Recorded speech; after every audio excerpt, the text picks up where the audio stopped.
Olá, turma. Meu nome é Ana Amélia, sou professora de biologia e vou falar um pouco para vocês sobre a primeira lei de Mendel. A genética é o ramo da biologia que estuda a hereditariedade ou herança biológica, que é a transmissão das características hereditárias, das características dos pais aos filhos ao longo das gerações. Para falar de genética, eu preciso falar do pai da genética, que foi Gregor Mendel. Gregor Mendel foi um monge austríaco que desenvolveu pesquisas utilizando ervilhas. Ele cultivou ervilhas e fez vários cruzamentos, observando essa herança biológica, essa transmissão das características. Então, ele teve uma grande contribuição para as regras da hereditariedade, para a nossa genética que temos hoje. E Mendel, ele utilizou essas plantas, de ervilhas devido ao fácil cultivo, ao ciclo biológico curto, que possibilitou a obtenção de várias gerações em pouco tempo e também devido às características, à variedade, de características visíveis e distinguíveis nessas plantas. Porque tem plantas que dão ervilhas verdes e ervilhas amarelas. Tem plantas de ervilhas que são altas, plantas altas, com estatura alta e com estatura baixa. Então, ele observou 7 características nessas plantas, nessas espécies de plantas, que é a Pisum sativum, é o nome da espécie dessa planta de ervilha, que é uma planta leguminosa, considerada, classificada como angiosperma, porque ela desenvolve flor, fruto e sementes. As sementes nós chamamos de ervilhas. E ele utilizou nos seus experimentos técnicas de hibridação em plantas. Então, essa técnica de hibridação foram cruzamentos que ele fez, utilizando a flor da planta, porque a flor é a estrutura reprodutora da planta. É na flor onde estão os órgãos reprodutores da planta. Nós chamamos de gineceu, a estrutura feminina. Pode ser gineceu ou carpelo, que eu vou mostrar aqui a vocês nessa imagem C. Tá destacando aqui o gineceu, ó. Essa parte é o gineceu, é o órgão sexual feminino da planta, apesar de ser, a parte mais alongada, mas é a estrutura feminina. Já o androceu ou estames é a estrutura masculina. Eu vou mostrar nessa imagem B para vocês a estrutura masculina da planta. O gineceu, que é a estrutura feminina, vai produzir os gametas, que são as células sexuais femininas, que nós chamamos de oosferas. E o androceu vai produzir os gametas masculinos, que são os núcleos espermáticos. É como se fossem os espermatozoides, tá, gente? Então, essa planta, que dá a ervilha, ela faz a autofecundação. É uma planta hermafrodita que produz o gameta feminino e o gameta masculino na mesma planta, porque ela tem as duas estruturas.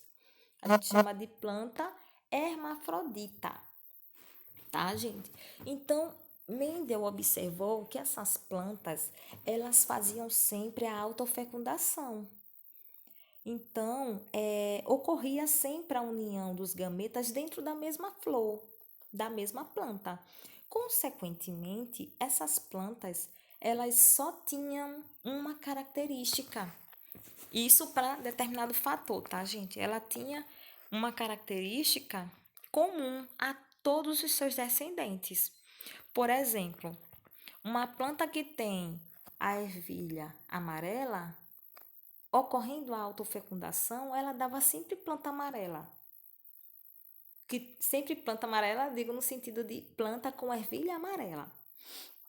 A mesma forma, as plantas que davam ervilha verde, quando se autofecundavam, elas sempre davam essa mesma característica de plantas com ervilhas verdes. Então, Mendel observou isso e ele denominou de planta pura aquelas plantas, né? A planta que produz descendentes com a mesma característica, ele denominou de planta pura. Então, ele fez várias autofecundações dessas plantas para ver se realmente essas plantas eram puras, se só davam aquelas mesmas características. E aí ele isolou uma planta pura com a característica de ervilha verde, que só dava ervilha verde. Ele pegou, gente, nesse experimento dele, olha só, ele pegou uma flor de uma planta que só dava essa característica de ervilha verde. E pegou outra flor de uma planta que só tinha essa característica de ervilha amarela, tá, gente? Ele pegou duas plantas puras, uma com a característica de ervilha amarela e a outra de ervilha verde. E o que foi que ele fez? Em uma planta, ele tirou os estames, como vocês estão vendo aqui na letra C. Ele tirou essa estrutura masculina de uma planta e deixou apenas a estrutura feminina. Da outra planta, né, da outra flor, como vocês estão vendo em B, ele fez o seguinte, ele pegou um pincel e passou na região da estrutura masculina, na região das anteras. Ele retirou dessa região das anteras, ó, ele retirou os grãos de pólen, porque a estrutura masculina produz esses grãos de pólen. Nesse grão de pólen é onde estão as células sexuais masculinas, que são os núcleos espermáticos. E aí ele pegou esses grãos de pólen com esse pincel e passou, ó. Deixa eu tirar essa marcação. Ele passou na estrutura feminina, esse pincel com grão de pólen. Ele fez uma polinização cruzada. Ele fez uma polinização cruzada porque ele pegou grãos de pólen de uma flor com uma característica e botou na outra flor com outra característica. E aí essa fecundação, ocorreu uma fecundação, né? A união dos gametas de uma planta com a outra planta. Isso na flor. A partir daí, nessa imagem D, ocorre o quê? Ocorre a formação do fruto. Isso na flor. A formação do fruto é o desenvolvimento do ovário. Então, vai formar a vagem nessa flor. Dentro da vagem que estão as sementes, que a gente chama de ervilhas. Então, essas sementes, se eu pegar uma semente dessa e plantar, como vocês estão vendo na imagem plantando essa semente, eu vou obter uma nova planta com novas características. O que Mendel fez, gente, nessa técnica de hibridação, foi esse cruzamento de uma planta com uma característica com outra planta de outra característica, de plantas puras, tá? E aí, a partir desse cruzamento, ele obteve uma nova planta, uma nova semente, tá, gente? E uma nova planta. E ele observou essa planta. Para surpresa dele, o que foi que aconteceu? Vou mostrar aqui a vocês essa imagem. Ele chamou de geração P, tá, gente? Chega. Ele chamou de geração P essas plantas puras. Ele pegou planta pura amarela e planta pura verde. Cruzou essas duas plantas e obteve uma planta que a gente chama de híbrida, que é uma planta híbrida com a cor das sementes amarelas. Ele observou, isso ele chamou de geração F1, que é a primeira geração, tá? Do cruzamento dessas plantas parentais. E aí essa primeira geração só se desenvolveram plantas com sementes amarelas. Por que não com sementes verdes? O que foi que aconteceu? Então Mendel, ele começou a pensar o porquê de só nascerem as plantas com sementes amarelas e não nascerem com plantas verdes. Ele pensou, será que aconteceu que sumiu essa característica dessa planta verde? Então, Mendel fez um segundo cruzamento. Só que esse segundo cruzamento, ele fez uma autofecundação. Ele pegou plantas amarelas híbridas e fecundou com essas mesmas plantas amarelas híbridas. Ele fez esse cruzamento dessas duas plantas híbridas.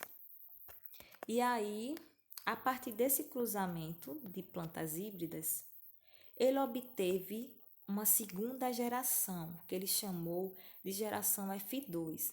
Só que, gente, observem que essa segunda geração ocorreu que ele obteve plantas verdes e plantas amarelas. Ele obteve planta amarela com sementes. Eita, eu troquei tudo agora. Ele obteve plantas com sementes amarelas e plantas com sementes verdes.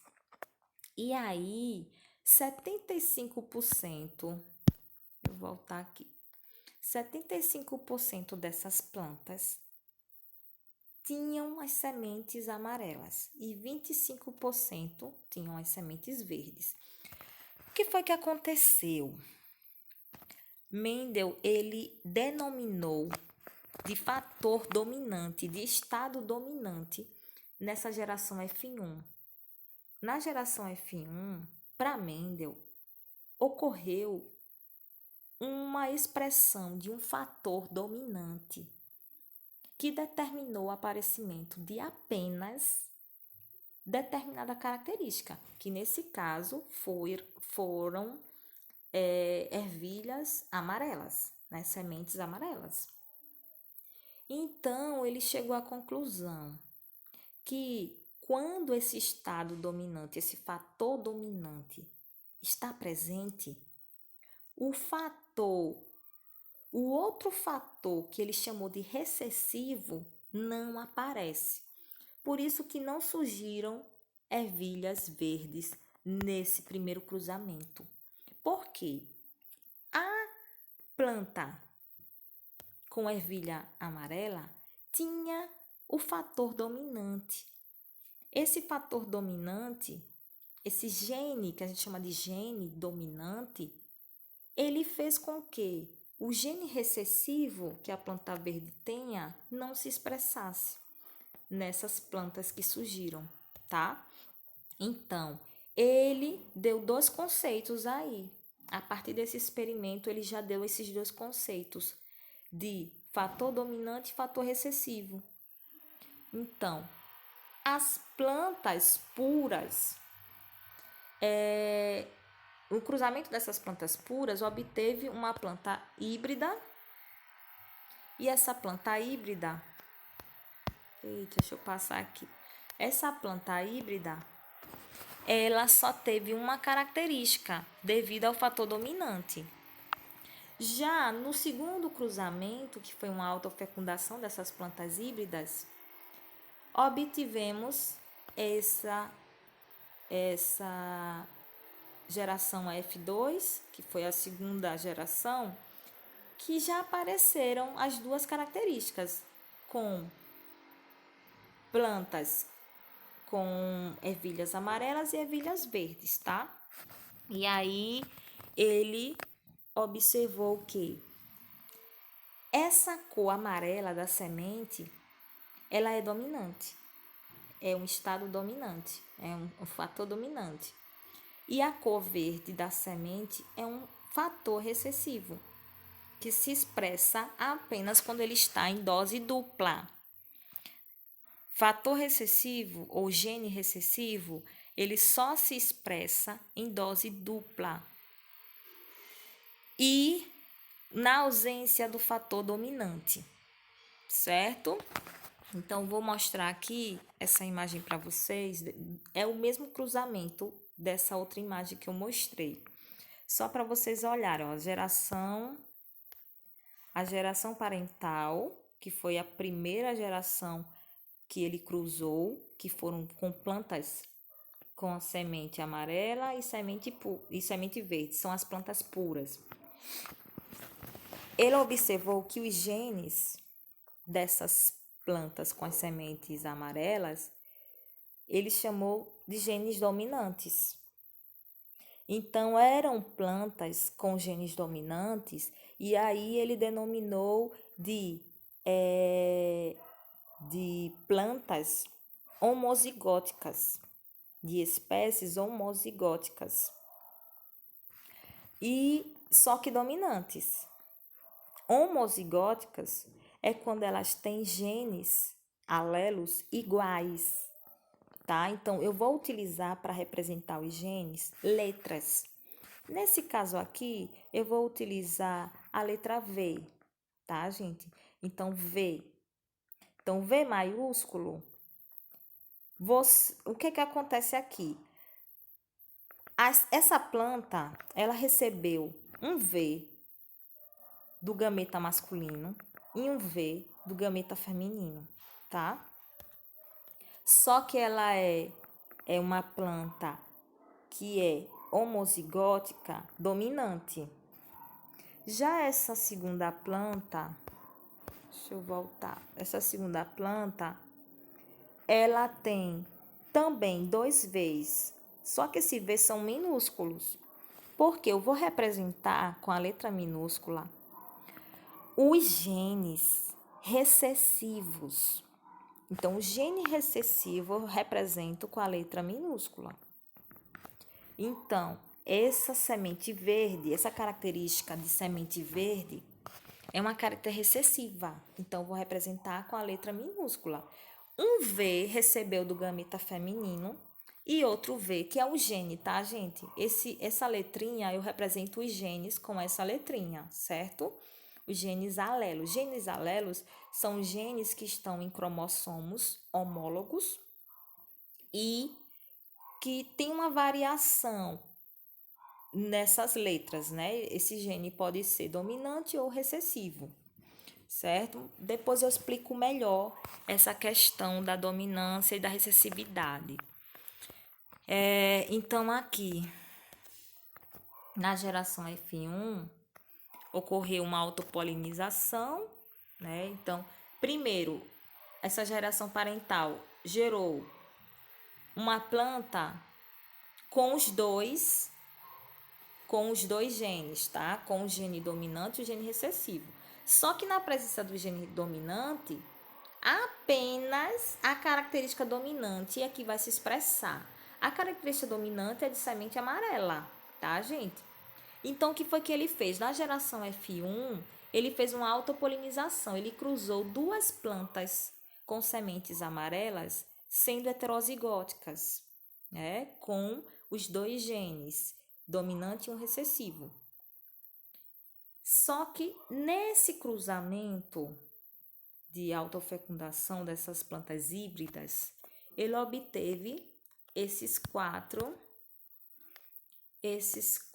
resultados aqui. E aí ele chamou de geração F2. Sendo que ele obteve uma planta com semente amarela, sendo homozigótica, né? Uma com semente amarela homozigótica, porque tem 2 genes alelos iguais, dominantes, que a gente chama de genes alelos dominantes e são consideradas puras, e obteve 2 plantas com genes alelos diferentes, um dominante e um recessivo. Então, esses genes a gente chama de plantas heterozigóticas. E uma planta com genes alelos iguais sendo recessivos, que são as plantas homozigóticas, que a gente considera como planta pura. Resumindo, ele obteve 3 plantas. Eita, passei tudo aqui na imagem. Deixa eu voltar. Ele obteve 3 plantas com sementes amarelas e uma com semente verde.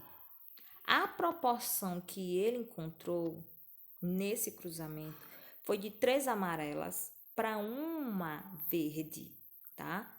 3 plantas com sementes amarelas com 1 planta para semente verde. Gente, isso foi a geração F2.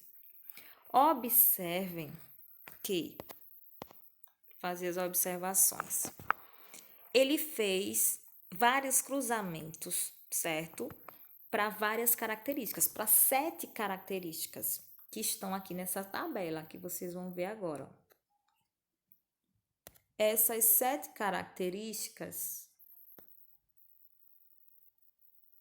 ele fez cruzamentos para cada característica dessa, observando cada característica individualmente, tá, gente? Então, ele observou nos cruzamentos que ele fez a forma da semente, ele observou que era dominante a forma lisa, tá? E era recessivo a rugosa. Ou seja, recessivo só se expressava em dose dupla do genes alelos recessivos, que são aqueles com a letra minúscula. A cor dos cotilédones, que são justamente a cor da semente, ele observou que a amarela era dominante, como vocês viram naquele cruzamento da geração F2 para a geração F2, vocês viram que o cruzamento obteve 3 plantas amarelas para 1 verde. Então, dominante era a cor da semente amarela e recessivo verde. Para a cor do tegumento da semente, dominante era cinza e branca era recessiva. Forma da vagem. A vagem inflada, ele observou que era dominante e sulcada com sucos era recessiva. Cor da vagem. Ele observou que a cor da vagem verde era que dominava em relação à cor amarela, recessiva. Posição das flores. Ele também observou essa característica, a posição dessas flores na planta. Axilar, né, ele observou nas laterais da planta. E terminal, no caso axilar era dominante, e terminal, né, já na terminação, na parte apical, né, superior da planta, ele observou que era recessiva, a minoria que apresentava essa característica. E em relação à estatura, a maioria das plantas, ele observou, eram altas, dessas plantas, né, de ervilhas eram altas. E recessiva, a característica era baixa. Então, gente, observem que a característica dominante é aquela que predomina. Ela se expressa. E a recessiva, na presença da dominante, ela não vai se expressar, tá, gente? A característica é o gene recessivo, certo? Deixa eu passar aqui.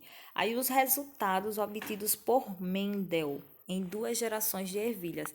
Aqui, gente, foram os resultados. Então, ele fez diversos cruzamentos. E nesses cruzamentos, ele observou as proporções. Foi aqui que ele aplicou, fez uma análise matemática. Então, ele foi o único cientista da época que aplicou matemática nas suas explicações de genética. Então, ele foi um cientista muito avançado intelectualmente para os da época. Tanto é que ele só obteve reconhecimento, né, realmente no século XX, né, em meados do século XX que ele começou a ser reconhecido, tá, gente? Porque na época dele, né, em 1965, 1865, quando ele fez os seus experimentos, ele não obteve reconhecimento científico. E só obteve depois, né? Depois que ele faleceu e que os seus experimentos foram registrados, né? Relatados, tudo. Aí foi que começaram os cientistas posteriores, fizeram experimentos semelhantes e perceberam que tudo que Mendel falou tinha um fundamento e uma explicação lógica e com base em probabilidade, gente.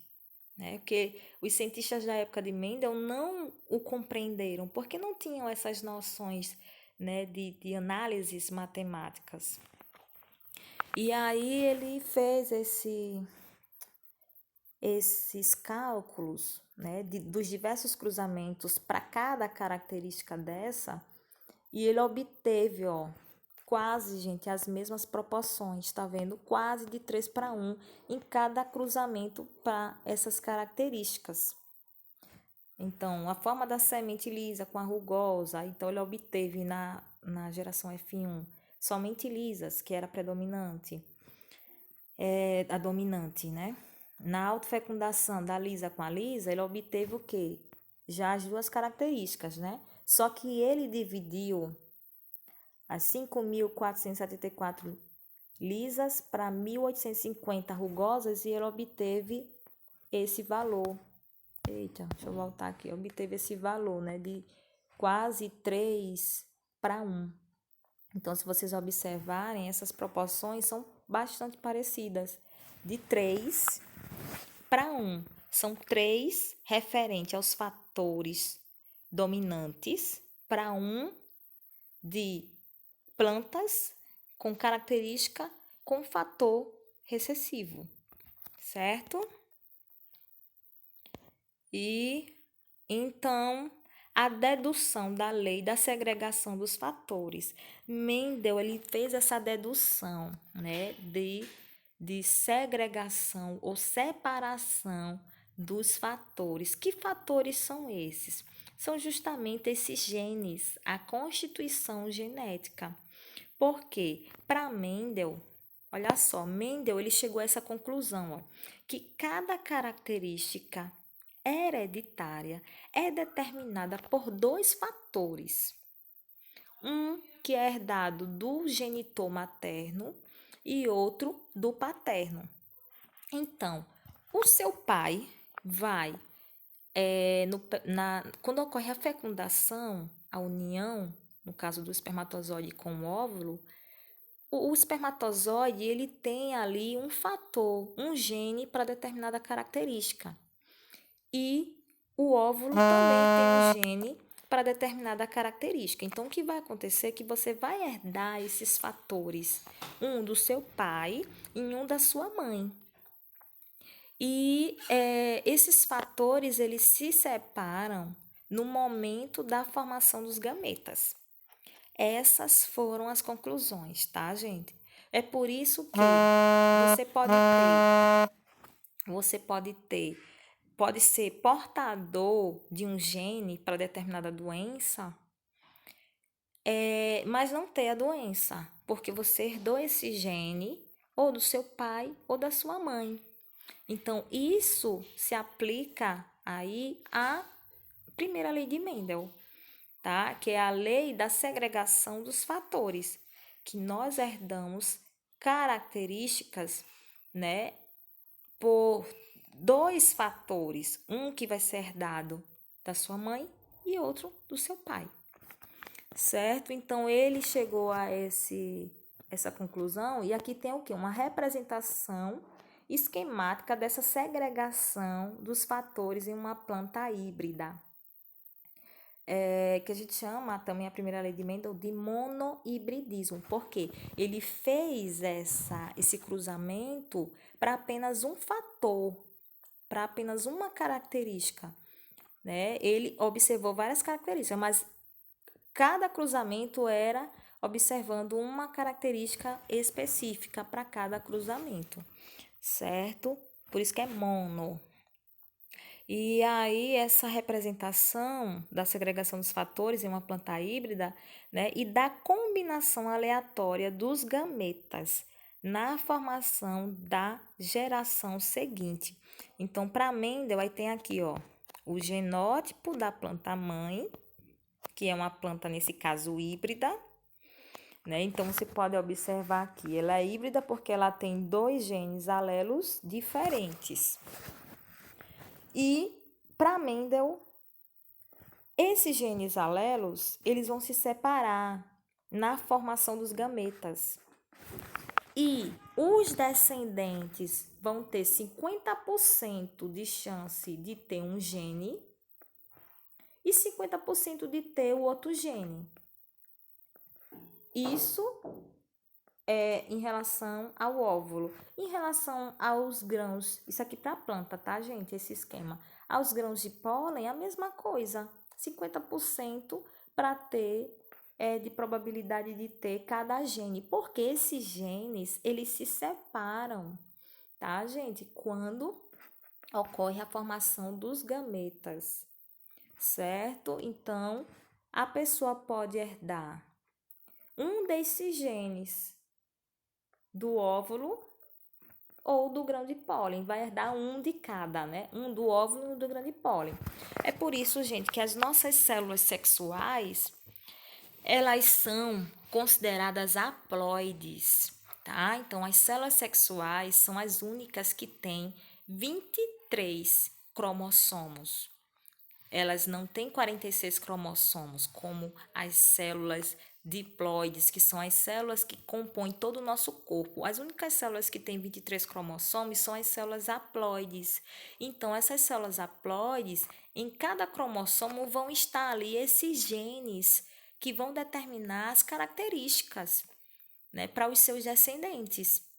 Então, nós vamos herdar 23 cromossomos do espermatozoide e 23 cromossomos do óvulo. Então, vai acontecer essa união, né, dessas células germinativas ou células sexuais justamente para formação de uma única célula, né? No caso do ser humano, a célula ovo ou zigoto vai ter 46 cromossomos, tá? Então, nós vamos herdar fatores, que são os genes, do nosso pai e da nossa mãe, né? Então,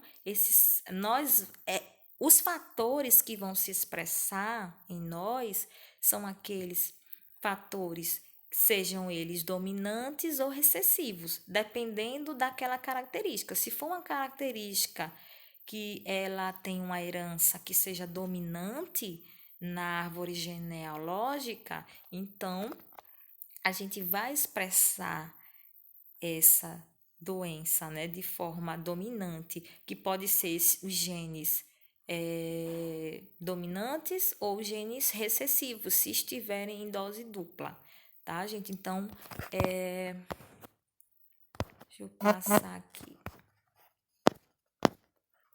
Eu utilizei como referência para essa aula esse livro de biologia moderna da terceira série do ensino médio, que é de José Mariano Amabis e Gilberto Rodrigues Marto, da editora Moderna. Esse livro é utilizado na escola, né, na escola Fernandina Malta, para as turmas de integral. E se vocês quiserem, podem ter acesso a esse livro na escola, né, posteriormente. Então, até a próxima aula, aula de probabilidade em genética.